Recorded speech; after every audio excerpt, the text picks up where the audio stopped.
As soon as Israel attacks Iran, the first implication is that Iran is going to attack Iraq.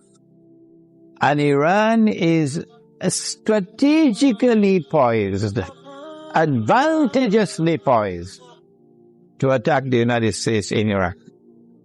As soon as Iran is attacked, Shias around the world are going to respond with solidarity with Iran.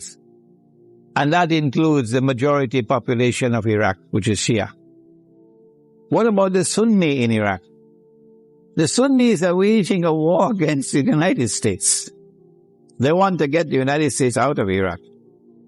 And if Iran attacks Iraq, the Sunnis are going to also intensify their attacks on the United States. And so the United States is going to be in a no-win situation in Iraq. You'll be facing enemies fighting you on all sides with no friends around you. None. I don't think, and I hope and pray, I don't think that NATO will succeed in getting the Turkish government to act so stupidly to attack Iran. I don't think it's going to happen. And let us pray that the Turkish government is not ruled by fools. And so NATO and the United States in particular are going to be faced with war in Iraq that they cannot win and they can lose. And this is what Israel wants. But there's another battlefront I want to turn to now, that Iran is also likely to attack Bahrain. And it should not be difficult for Iran to take Bahrain. Bahrain cannot stand up to an attack from Iran. Bahrain is just across the water from Iran. I am suggesting to you that Iran is going to attack and take Bahrain. And if and when Iran attacks and takes Bahrain, then there's a causeway between Bahrain and Saudi Arabia where you could drive back and forth. The road will be clear to Saudi Arabia. I am anticipating, and the Saudis probably already have their plans laid out very well, because they know what's going to happen. And Israel already knows what's going to happen.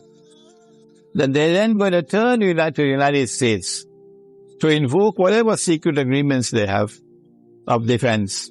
That the United States has to intervene in Saudi Arabia to protect Saudi Arabia from an attack from Iran. I think the Zionists in the U.S. Congress will ensure, even though the U.S. armed forces would not want to go in there, the Zionists in the U.S. Congress will ensure that American forces will have to enter into Saudi Arabia to face Iran. If that happens, number one consequence will be the United States will be facing two fronts where they're going to lose the war. The first front will be Iraq and the second front will be Saudi Arabia.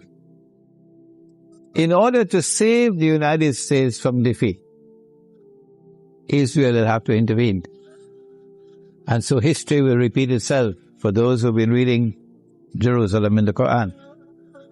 In order for the passage from Pax Britannica to Pax Americana to take place, do you remember? The First World War had to take place. And in the First World War, the Germans brought in their submarines. And Britain, the island, was marooned, surrounded by German submarines. And Britain would have lost the war. And at that critical moment, the Zionists then brought the United States into the war, despite the efforts of men like Henry Ford. And when the United States entered into the war, then Britain was saved from defeat. But the consequence of that was that Britain was no longer the ruling state in the world. And the transfer of power from Britain to the United States was well on the way as a consequence of that First World War. So I'm suggesting to you that the planning that is now taking place is a repeat of what happened then. That they're setting a trap for the United States. So that the United States is going to be led to a situation where it's going to be facing defeat in Iraq and in Saudi Arabia. These are my opinions. You don't have to accept them.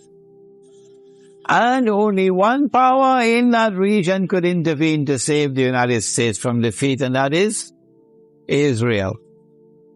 And that would be the bell being rung. That this is the passage of power now from Pax Americana to Pax Judaica. I think that for Russia and for China, an Israeli attack on Iran, particularly if it involves the use of nuclear weapons, would be recognized as a threshold being crossed.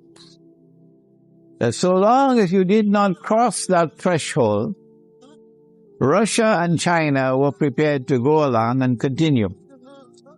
In the Security Council of the United Nations, for example, cooperating and collaborating where possible in managing the affairs of the world.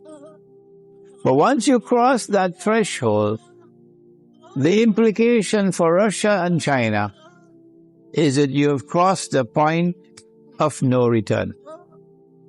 And that an attack on Iran is now going to inevitably lead to world war. That after Iran and after the Arabs, the Zionists are going to turn on China and Russia to make sure that China and Russia also bend down their knees and accept Israel so that Israel can become the ruling state in the world.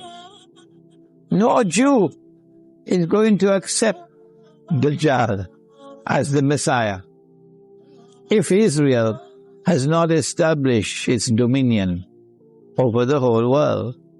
No Jew will accept Dajjal as the Messiah when he comes if Israel at that time has not established its political and economic dominion over the world.